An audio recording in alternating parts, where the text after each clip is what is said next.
Nityananda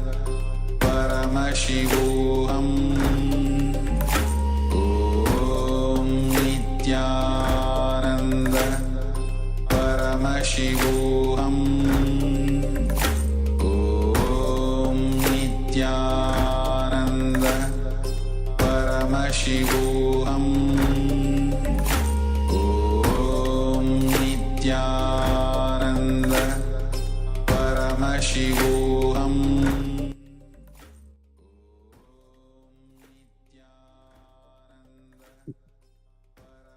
Yes. So now I request each of the participants to relax.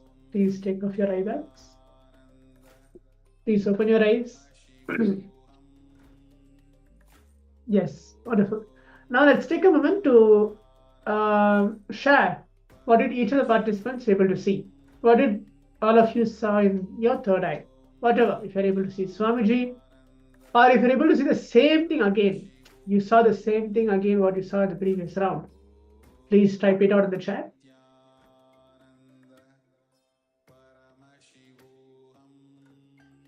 And requesting any other all participants are being seated with us in the Zoom room. Please keep your cameras turned on.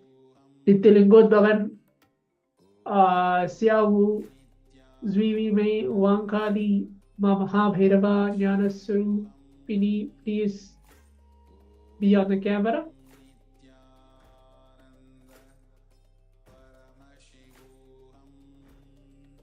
Your participation during the power manifestation and all other sessions are mandatory to be part of. The powerful cognition sessions, the internalization exercise, the power manifestation, meditation, kriyas, the whole thing is directly designed by Swamiji himself for all of us to achieve the superconscious breakthrough at the end of the day. So Disorders has put a phase, a split second. Okay. Any other color you're able to see, ma? Any colors?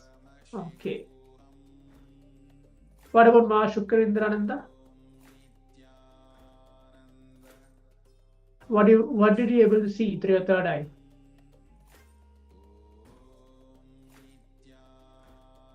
You can type that out.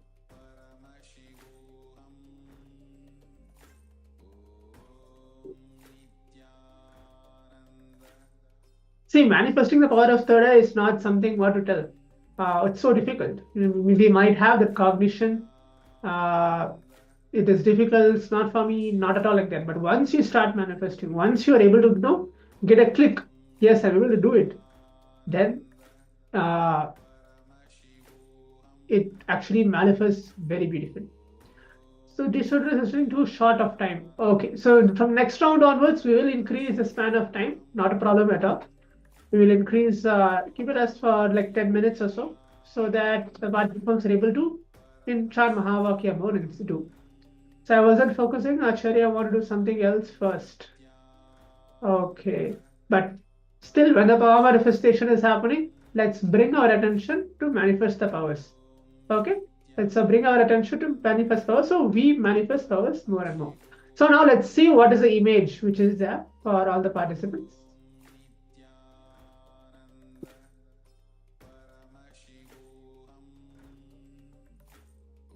Yes. So now each of the participants can see it is, can just see it for yourself. Few fishes are there. Orange, yellow fish, which is basically the underground sea level of the whole picture. Okay, you can take a moment to check, to to verify and see if you're able to see any colors or any kind of image which you saw, which you're able to see through the third, even for a split of a second, which comes and goes. You have at least started manifesting it. Great. So now let's move on to the next session. We will give more time for all the participants to manifest. So in the next session, we're going to understand our perception of death.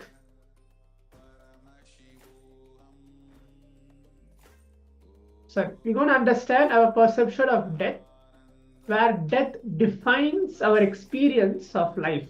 Okay, throughout the day, we're going to understand deeper understanding on death, how death happens, how we can not have the fear of death.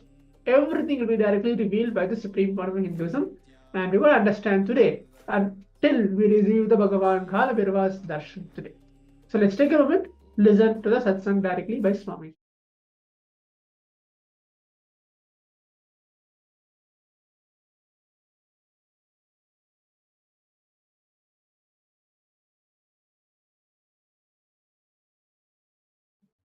We are going to inquire into the truth. That's a beautiful line, sutra, with which Brahma Sutra starts. Atato Brahma Jinyasa. Let us inquire into the truth. Let us inquire into the reality. Let us inquire into the Brahman. Brahman means truth, reality. Now, we have decided, let us inquire into the truth. It means what?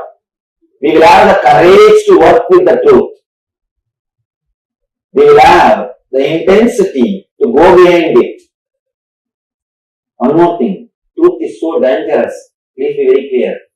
The moment you understand, it transforms your life, even if you don't want. So anybody who is afraid of transformation, still you have time. Because it will start haunting you. It will start straight away working on you. The ultimate truth never waits. The moment you understand, it starts working on you. The moment you understand, the process starts. Here, we are going to work on the ultimate truth. Truth about our life, truth about our death. Let me tell you a small story. It's not even a story, it's the incident happened. How this technology or this formula happened to me. This whole 2 days program is a formula. It's a technology through which I am trying to transmit or reproduce the same experience which happened in me. I always tell people, scientist is a person who creates a formula to reproduce the things of the outer world.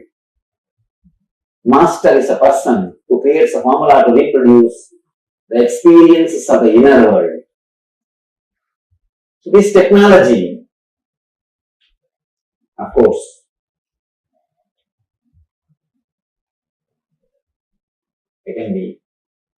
I'm happy, I can be a little proud. This works, the technology works. At least 1 million people took these meditations. At least 1 million people have experienced the transforming power of these meditation techniques.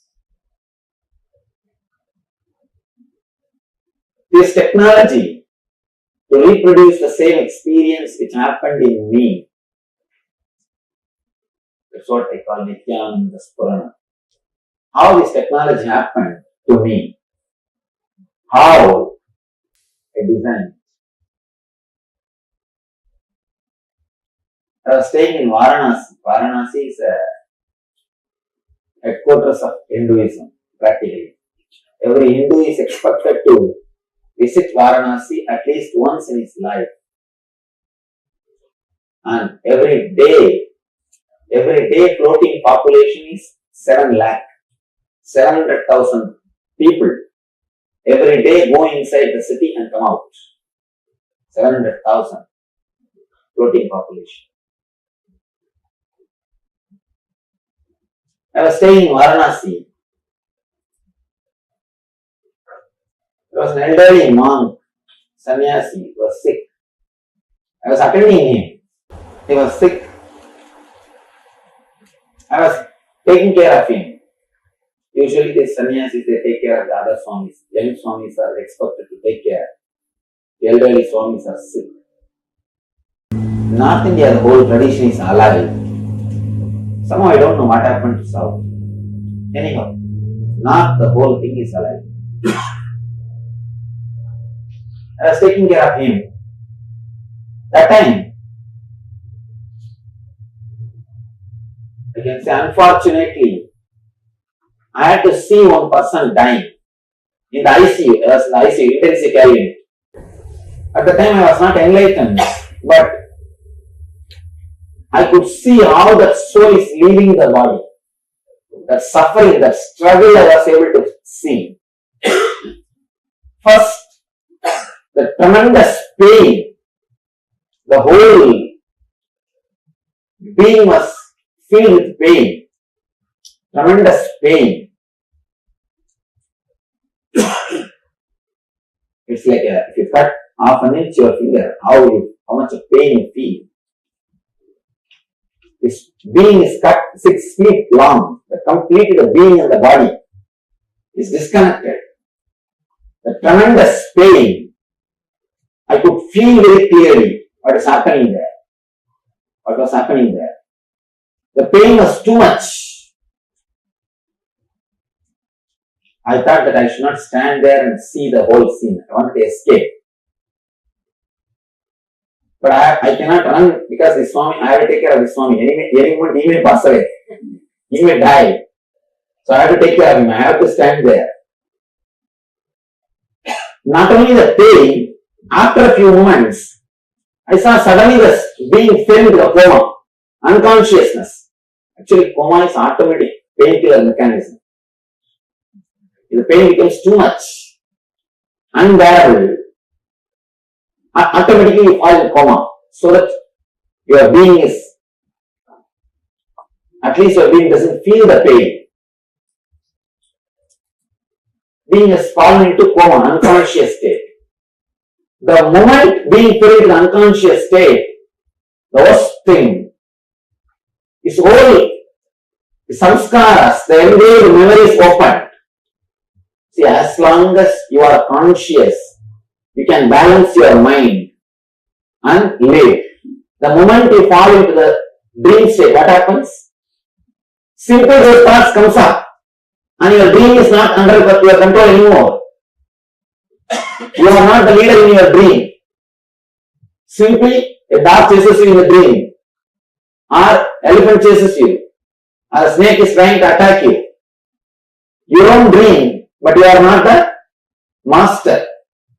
Whatever you suppressed, whether your fear or anger or desires, it just comes up and it is moving this side and that side. Your dreams are not under your control because you are unconscious. The frequency of thoughts is more than the frequency of your consciousness. The number of thoughts is too much. So naturally, your dreams are not under your control. Of course, if at all our dreams are under our control, what types of dreams always will have? We know. Of course, the dreams are not under our control. Same way, the moment the being slips into the unconsciousness, the thoughts which is happening in your inner space is completely out of control. It's like inside this room, 10 people are standing and kicking one football. One football from this side to that side and this car to that car, and if it is kicked, how the football suffers. Same way, I saw very clearly the being suffering. One side all the desires are kicking that football. The other side all the guilt. On the third side, all the pain memories. The fourth side, all the pleasure memories are pulling. The football is just pull and push, kick this side and that side. And I could see the being suffering in that intense burning. That is what we call hell. Actually, hell is not geographical, it is psychological. Hell is not geographical. Be very clear. Hell is psychological. You don't go to hell, you carry your hell. You don't go to hell, you carry your hell. Just like a tent, you carry when you go for a picnic. You open the tent and install. Just like that, you carry your hell wherever you go and just you open and install. Whenever you need. You carry whatever is necessary to create hell. To create a tent, what all is necessary is pillars, the sheep. Just like that, you carry all the ingredients, all the things which is necessary to create hell. And wherever you go, you just create it. I was able to see very clearly how the being suffered, how the being was struggling, how the being was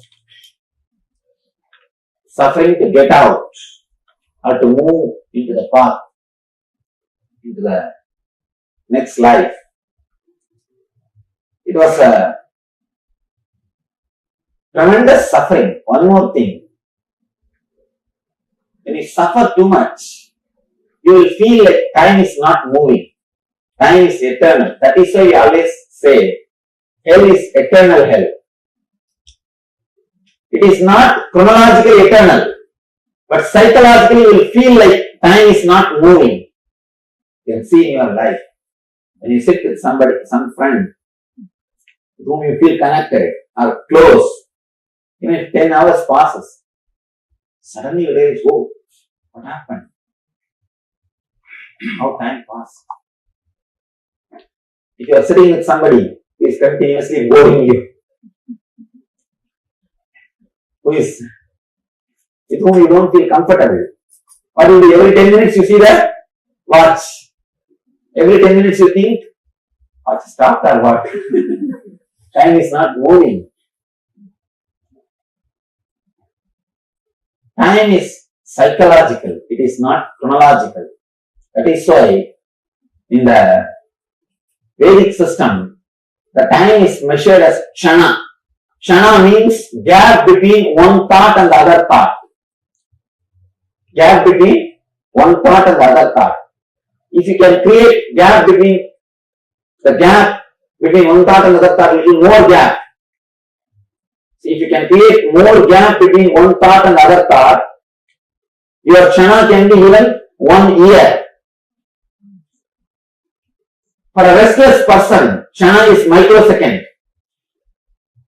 For a restless person, his kshana is microsecond. Person who is peaceful, relaxed, for him, the kshana can be in 1 year. More the gap between two thoughts, more you will be blissful. The more you are restless, more you will be suffering. That is why we say, for devatas, for the higher level beings, our 1 year is 1 day for them. Because the gap between the thoughts is less. For them, what is 1 day is for us 1 year. Because we have too many number of thoughts.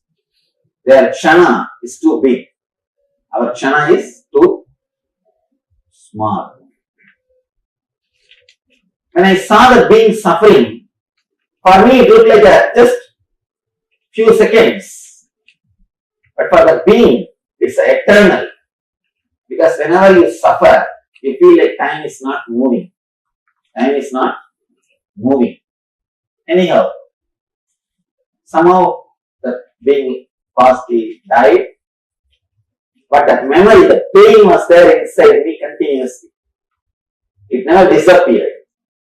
That if you see an accident, at least next 3 days you won't be able to eat. You see an accident directly, how you suffer for next 3 days.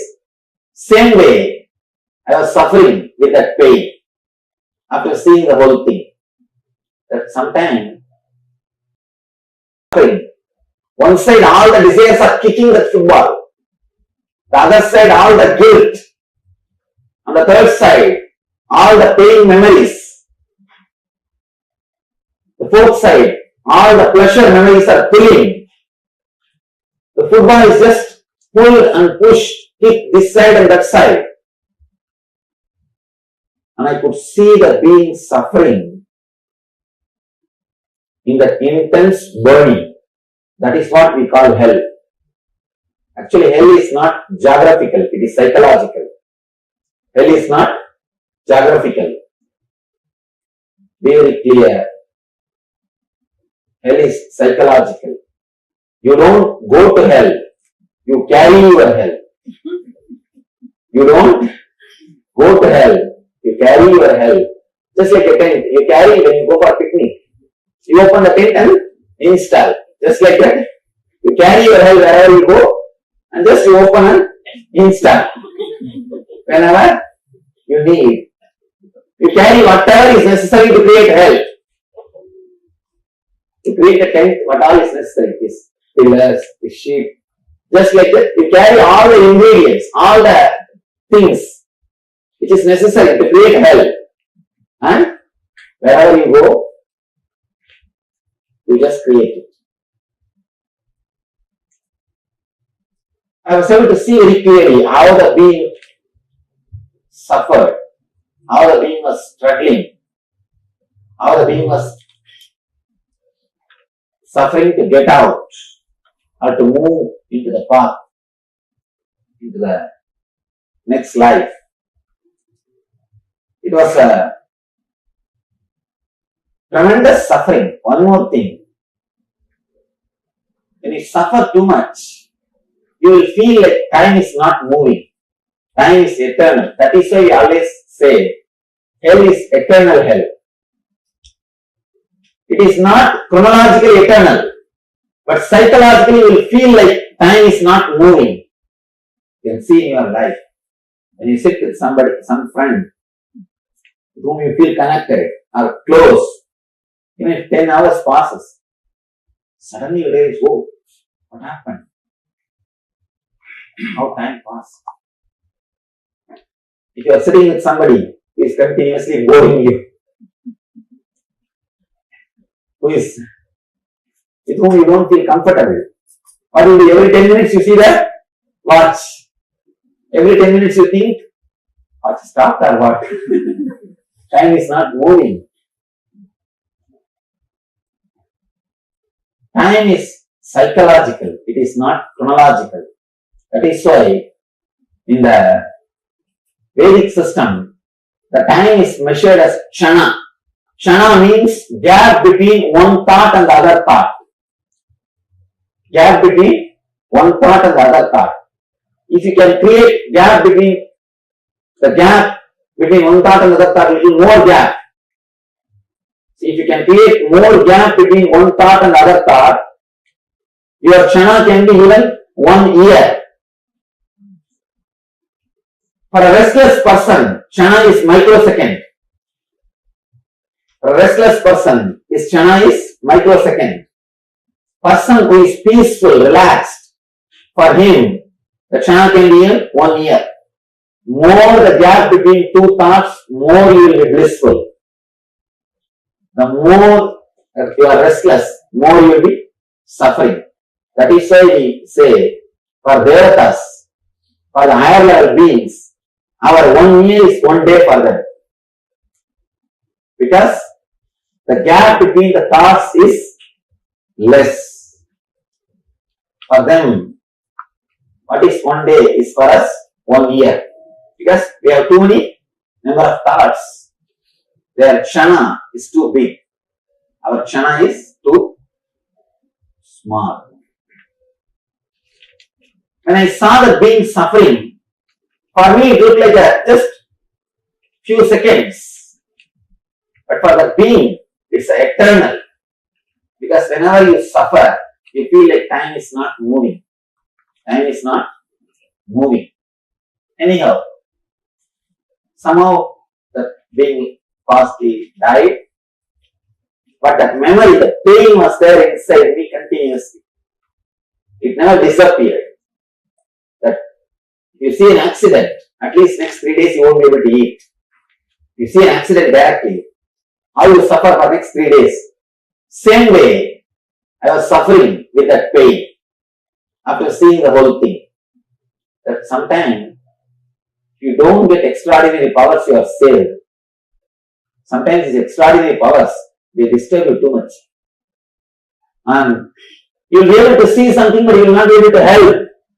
You will not be able to do anything. Then naturally it is a suffering. It leads to suffering. Same way, I was also struggling. I was able to see, but I couldn't do anything. Anyhow, I left the Varanasi, but the Swami became alright. He did not die. He became alright suddenly. I left the Varanasi after some time. Maybe after a year, I had my own enlightenment experience.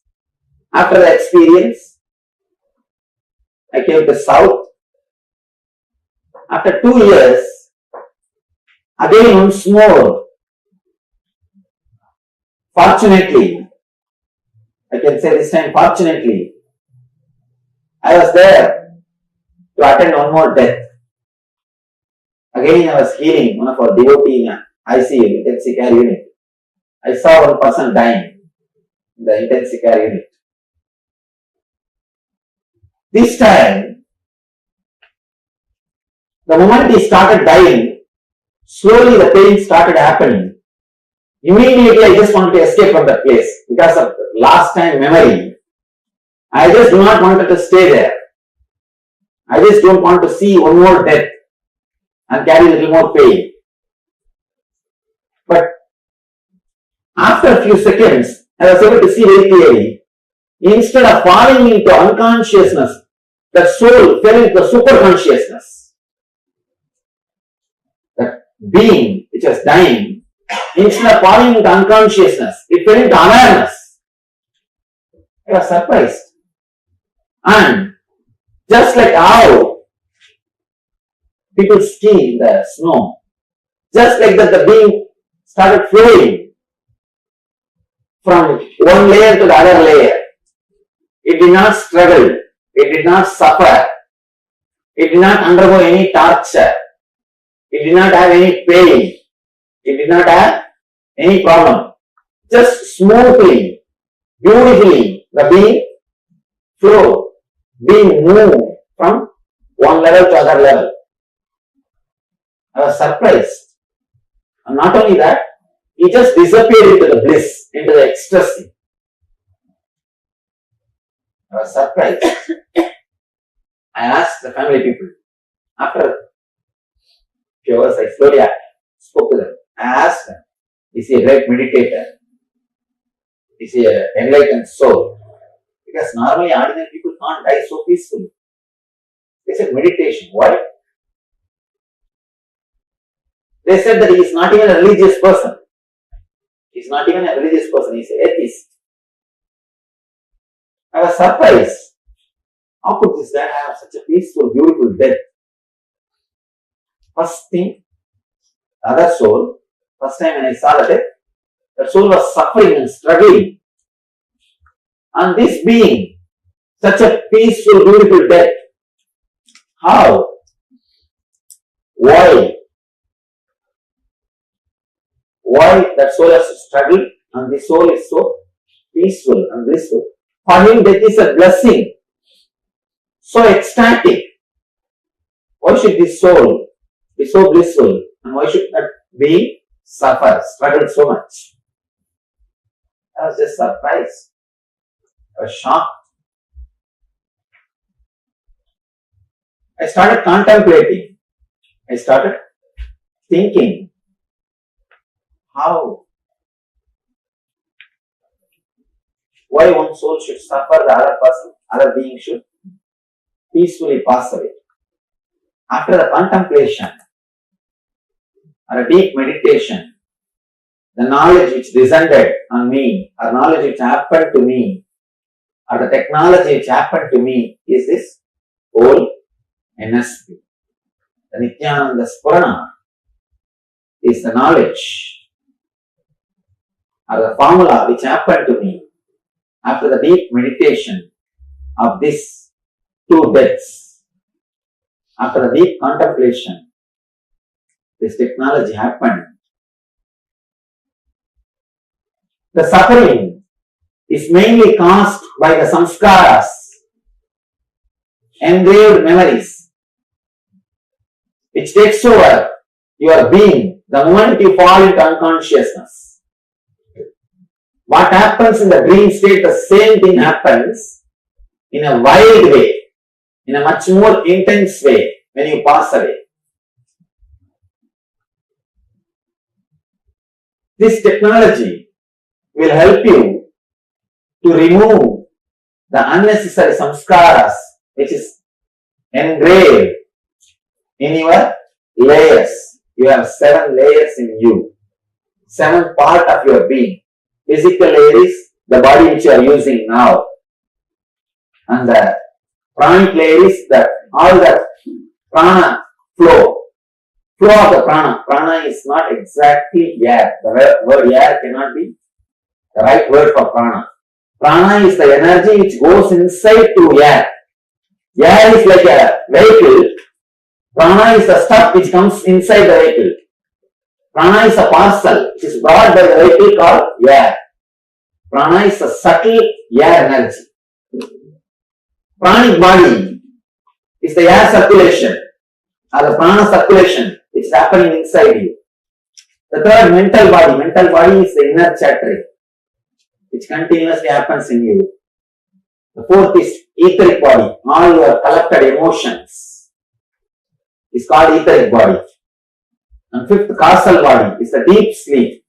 The deep sleep, what state you fall, that's called causal body. And cosmic body is all your joyful memories. The nirvanic body is your pure consciousness. 7 layers you have.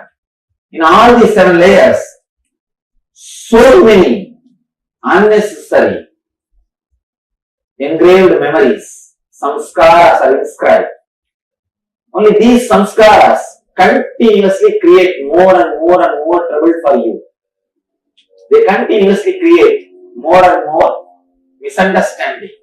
They continuously create more and more trouble. This technology will help you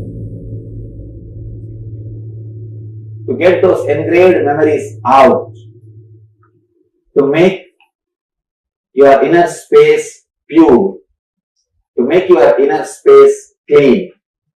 As of now, it's like your inner space is completely occupied with all your furnitures. You sleep outside the house. You put all the furnitures inside and you are sleeping outside. Now here, I am trying to remove few unnecessary furnitures so that you will have a place to sleep inside the house. This whole 2 days program is a technique, a technology to remove the unnecessary engraved memories from your inner space so that when you live, you can live blissfully. When you live, you can live peacefully. Person who doesn't have engrams or the samskaras, for him, death is liberation and celebration. Now I have given few concepts. I know for sure it's very difficult to digest whatever I spoke now. That's why it is so dry actually. It looks like dry. No other way. Sometimes truth is dry and straight.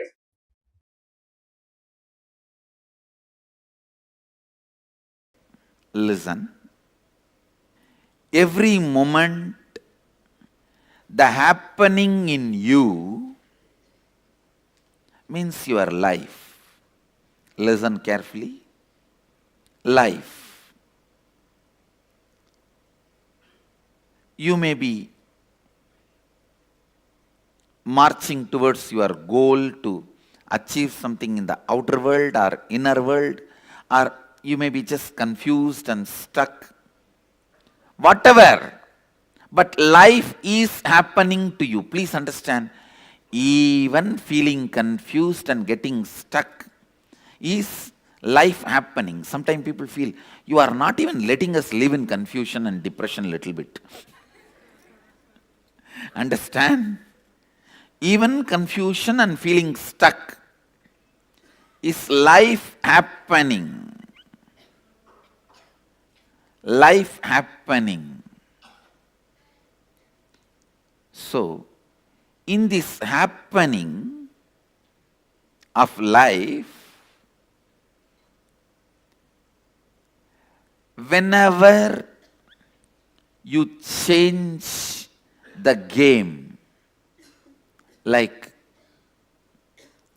the rules with which you need to play with matter, if you play it with consciousness, the rules with which you need to play with consciousness, if you play it with matter. I'll give you an example. A ship is very safe, most secured in the port, when it is docked, what do you call it? Decked or docked? Docked, whatever. But it is not created just for that purpose. Understand? If you always decide based on law of life, if the ship is parked or locked in the port, it is very safe, most secure. Yes, no doubt.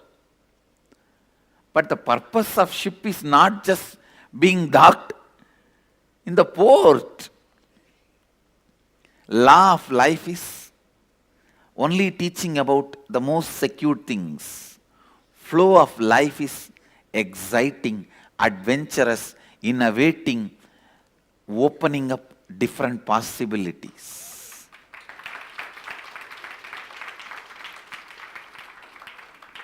Life happening to you every moment. That's the first statement. Even if you feel you are stuck, life is happening. Second statement, listen. Second statement, when you change the games, when you change the rule of life, when you play law into flow, flow into law, what you go through is pain. Listen. When flow, the life is restrained by the misunderstanding of law, pain is caused. Wherever you need to follow the law of the matter, you try to break it because of your over-enthusiastic flow, suffering is caused. Listen to the third statement. The constant life happening, when you approach it with agitation, every moment the purification process which is happening in you becomes painful. Listen, purification means more and more understanding of which is law, which is flow. Letting the flow to be, letting the law to protect. Dharma to protect, yama to enjoy. Listen, dharma to protect, yama to enjoy.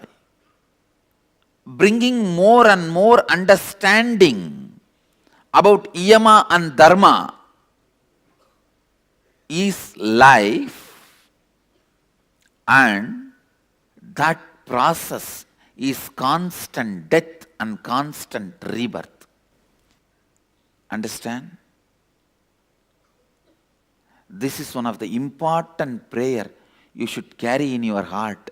Mahadeva, even if I don't understand, whatever need to be removed from me, please remove it at least by force. Whatever purification I need to go through, let me go through even by force, because I know if you are waiting for my yes, it will never happen. If you are waiting for my yes, it will never happen. Understand? Just like in Ganga, how the stones roll, all of us are stones rolling in the flow of life, flow of Ganga. Many unnecessary parts of us are chipped and we are polished. In all this flow, if you appreciate what life is doing to you, you will experience constant rebirth, rebirth, rebirth. If you don't, you will constantly experience death, death, death. And why me is looking at the life as death, then you will see constantly you are only dying. Understand, the most dangerous thing, seeing life as constant death, you will associate yourself with that small pieces of stone which gets chipped off. You will never be worshipped. Associate yourself with the main part which is going to be worshipped as Shiva. That part always feels, wow, I did not do anything. Just life moved me. In the flow, I am polished, cleared. Now I am worshipped as a god. That is what I call Brahmanyam Bahuputratam, the favorite inheritor of the cosmos. Listen, listen, listen. Constantly appreciating life, enjoying life, celebrating life, even when it forcefully removes some part of you from you, even if it removes something physically from you, some persons, some pleasures, some wealth, something which you want, or something which you don't want, or some part of your mind, even if forcibly, when it is removed, celebrating life, appreciating life will make you understand life is a constant rebirth, rebirth, rebirth. Anyone carries the context of life is bliss, is constantly reborn. Understand, this is the greatest gift a guru can give it to disciple. I am giving it to you, take it. This understanding, appreciate life even when you think something is being removed from you forcibly, even you are not able to see the longer vision life has for you. Sometimes you may not be able to see the larger vision life has for you. And don't be a tantrum throwing manager who need to be convinced constantly about the whole vision of a company for you to move even one file from one table to another table. To move one file from one table to another table. If a CEO has to come and sit with you and all directors and constantly remind you the whole vision of a company, you are a tantrum throwing stupid.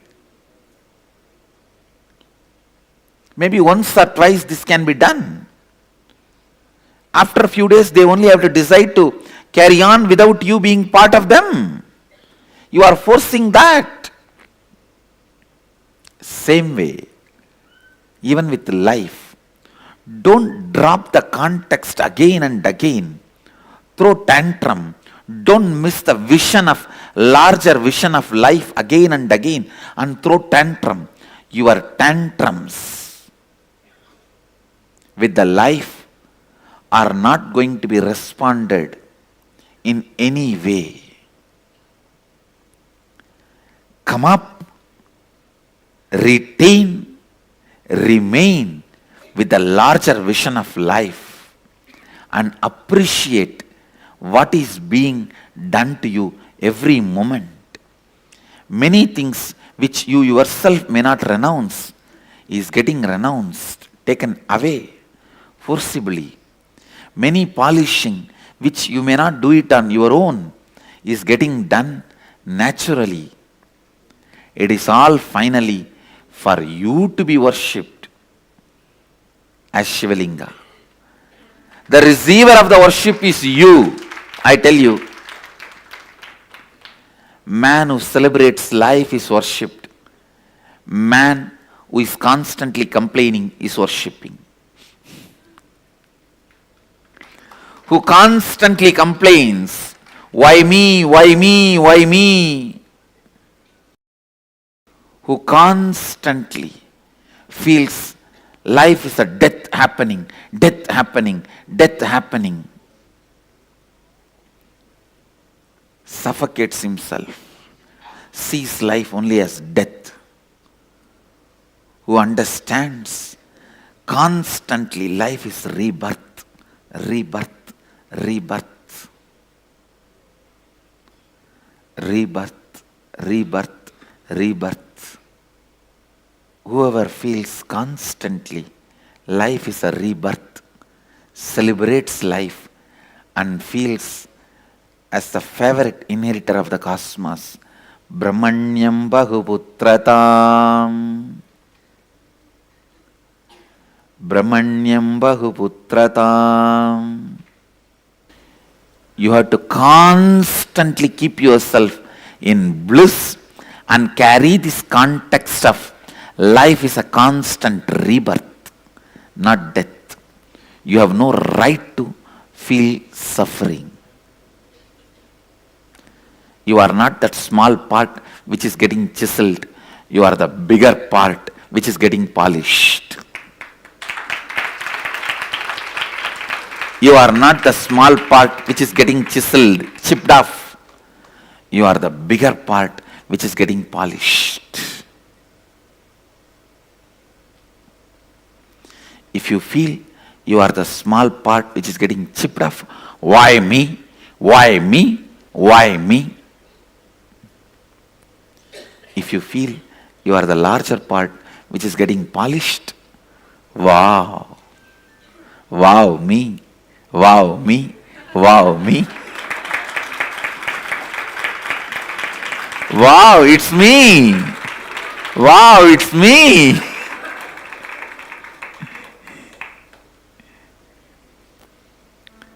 Life is just all about from why me to wow me. Understand, I tell you one more thing. Life is so compassionate. Only minimum chipping is done and maximum polishing is done. It chips really, really only the minimum required. No. Others get chipped only little bit. I get chipped so much. No. You are in the hands of the most compassionate sculptor, Mahadeva. Some get his land, some get his property, some get his gold, some get his organizations. Whatever, whoever wants, they grab those things with their hands. But to stand without grabbing anything, with folded hands or holding his feet, he picks them up to keep on his shoulder. Understand, blessed are those who get him as Guru. People who grabbed things with their both hands, they won't be having him as Guru. That is the worst punishment. They don't need any other punishment other than not having him as a Guru for their life. Best thing can happen to you has already happened. Having him as Guru.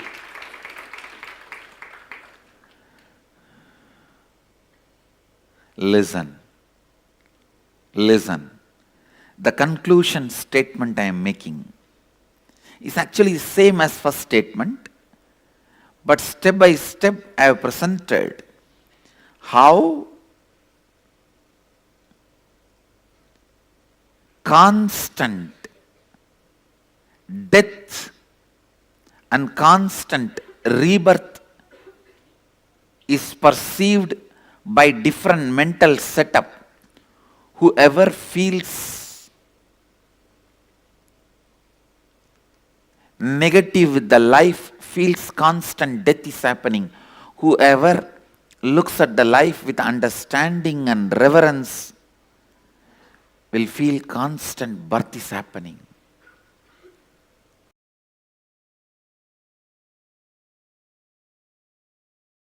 You've said that we are going to be learning your experiences with death and Yes. Now I am going to put you literally into that.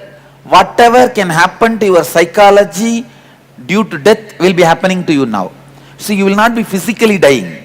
Your heart will be functioning. Your other basic organs will be functioning. But your brain will go through a death. All of you are able to catch it? So literally there will be few seconds where, I don't want to say few seconds only, at least few seconds. It can vary from few seconds to even 20-30 minutes, where you will be unclutched from the body, where you will not remember the identity you are carrying. It's literally like a rebooting. If the computer is not working or computer is not functioning properly, how we switch it off and start again, like that rebooting. So when you come back to body, the new biomemory can be built. From tomorrow, I'll be building new biomemories in you. You will not respond the same way to your anger. You will not respond same way to your addiction.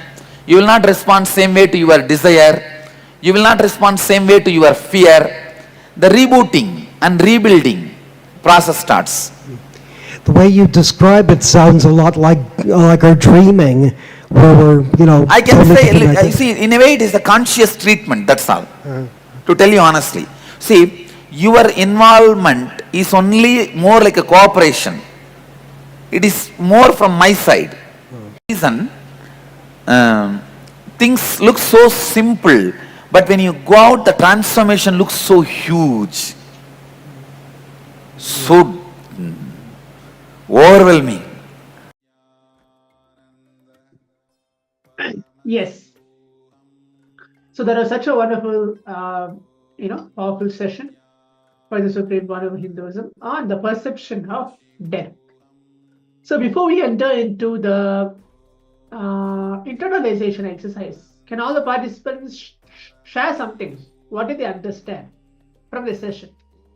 So let's have an interactive session before we move on to the internalization exercise, because it does not just has to be a powerful cognition session, internalization exercise, and then power manifestation, and then keep going. We should have an interactive session so we know that the participants are able to understand and go through the same, the knowledge, the powerful cognition as Swamiji is describing. So let's take a few minutes. I request each of the participants to please keep your cameras turned on and share what did they understood in this session. What are they able to understand? What are the powerful cognitions they understood? What are the different clicks you're able to understand from Swamiji's Satsang? It can be Swamiji has spoken back in 2005 on the very subjects of death, or back in 2015, 10 years after that. The same subject of death, 2013 as well. Swamiji has spoken about death itself. So all these years was covered in this very powerful cognition session. Now let's take a minute or two. I request each of the participants to please leave your message on the Zoom chat. Tell them what did you understand. Or if you have noted down some points, you can even type out those points as well.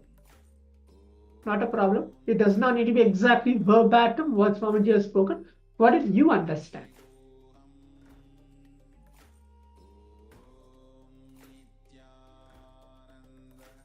Please share the Zoom chat.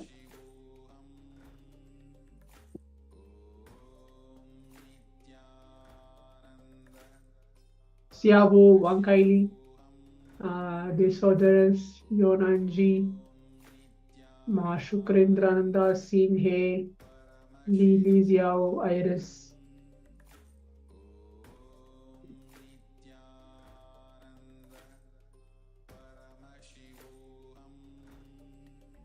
Okay, I can see Jason has put, it would be great rather thinking why me, rather think wow me. Okay, that's that out the very point where Swamiji is telling why me, but wow me. Okay. Okay. Anybody else?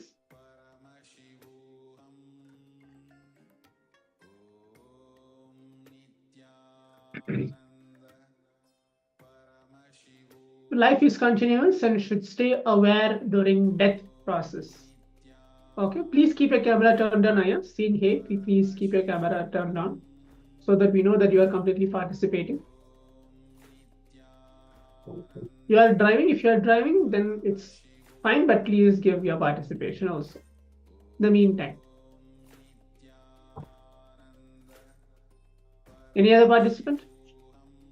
Wankani, Mashokri, Internanda, what about you guys? Wing, we, me.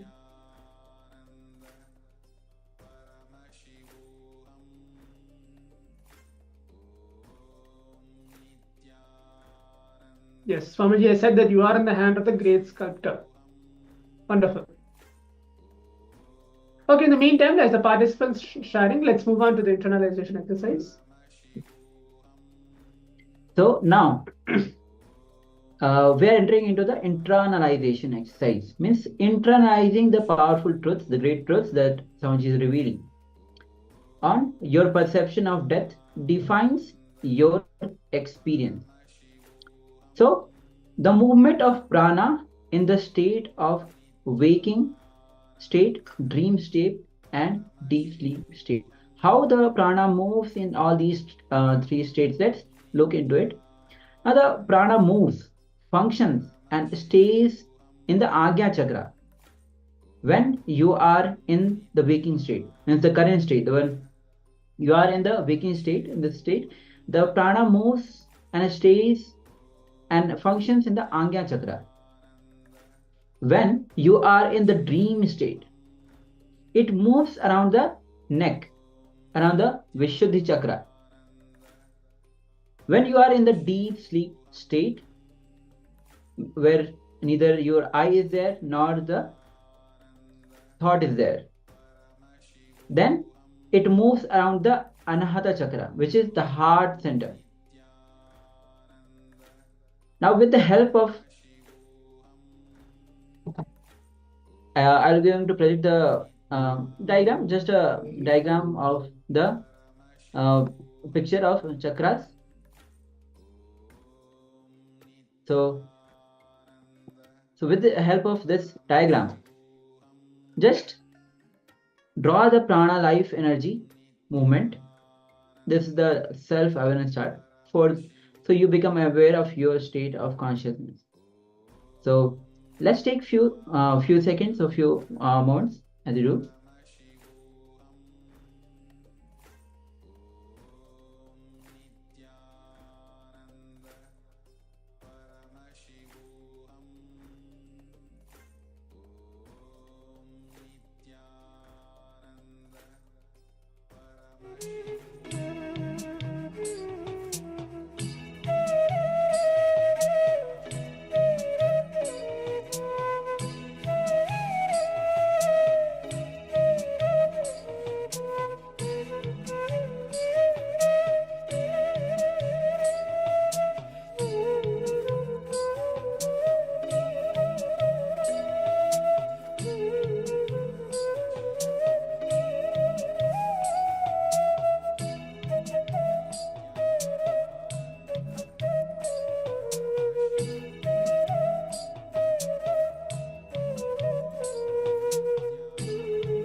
Yes. So now let's move on to the continuous of what Swamiji is telling. The same energy,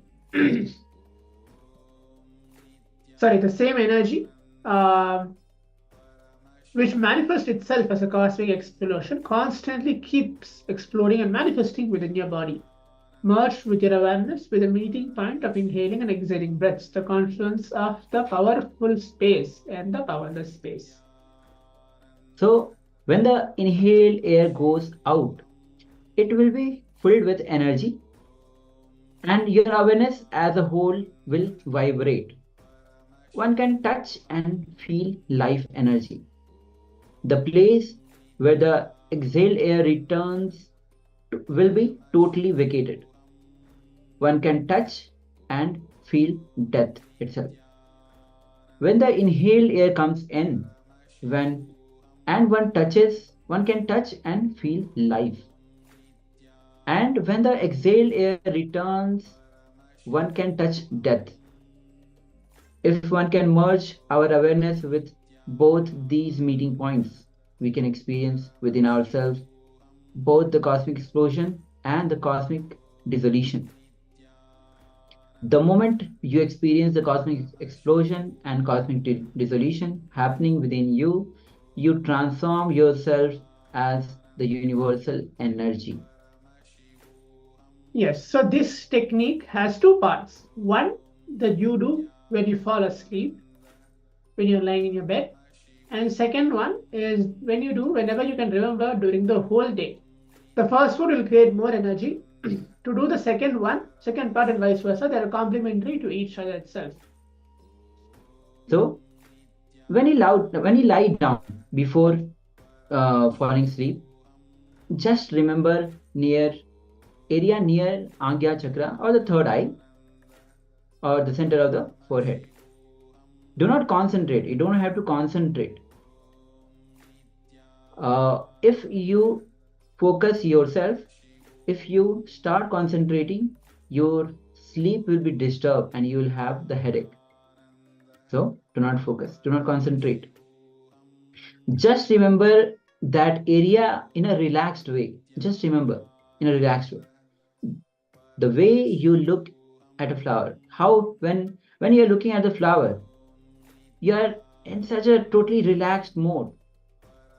You're totally in the present. Just casually look, remember that area in complete relaxed way. Slowly, you will see that you are relaxing. You are slowly dropping into the deep sleep state itself.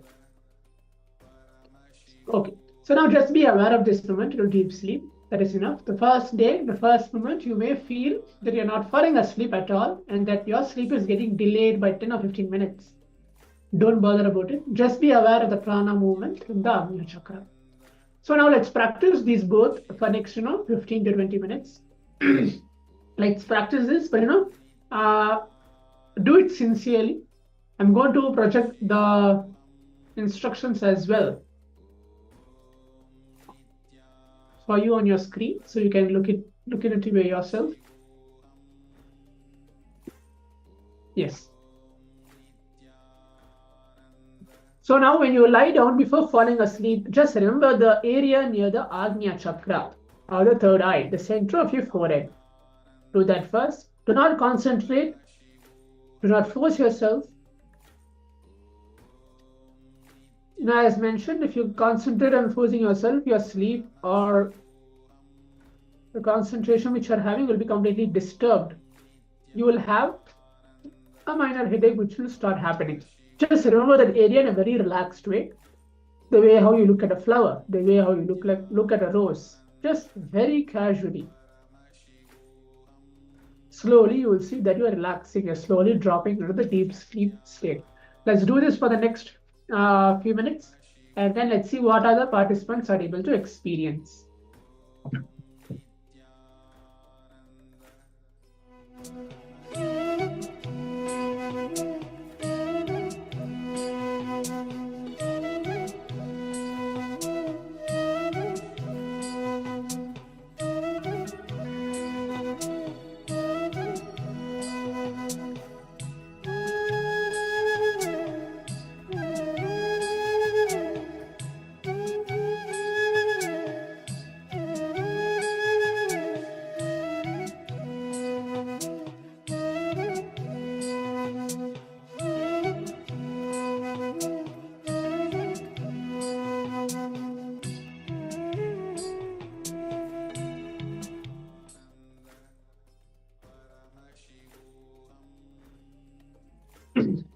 Yes, I can see a participant is asking, shall we lie down now? Yes, practice this technique as mentioned.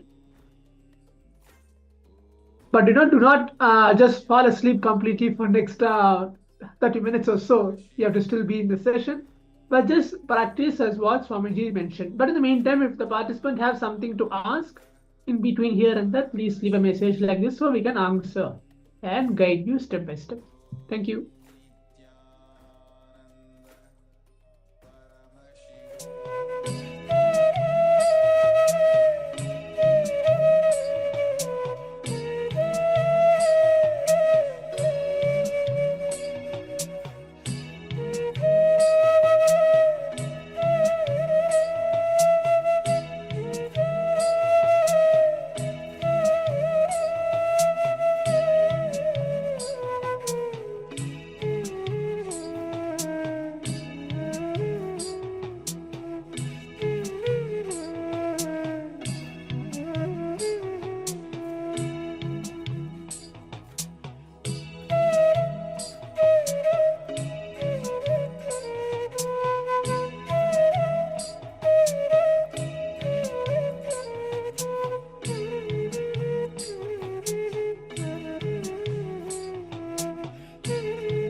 Yes, so now let's enter into the next step. Just be aware of this moment into the deep sleep. That is enough. Just be aware. Do not wake up. Just be aware of this very moment.